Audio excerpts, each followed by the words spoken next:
How do you block or unblock someone or an account on Instagram? In this video, I'm going to show you how. But before I continue, if you're new to this channel, do subscribe to this channel so that you can get more tips like this. Without further ado, let's jump straight into my phone and let me show you how you can block or unblock someone on Instagram. Let's go. Alright, first of all, open up your Instagram app, click on your profile at the bottom right, and then click on top right, the three lines icon, which is menu icon.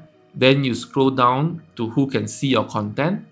You tap on blocked. So I'm not blocking anyone. So you just can search, you may want to block this account. So no suggestion. You can click the plus icon, plus, and then for example, I want to block my other account. Block. Block. So blocking. And then you just have to go back. And then you can see it is blocked. Alright.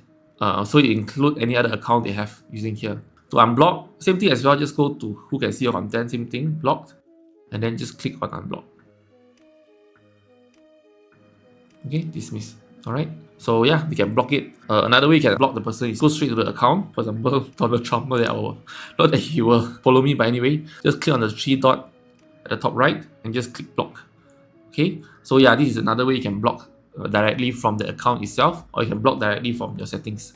And then to unblock it, just need to go to the settings and then you can see the list of the account to unblock. So yeah, so that's how easily you can block and unblock someone on Instagram. If you find this helpful, do subscribe to this channel. Thank you so much for watching and I see you next time. Goodbye.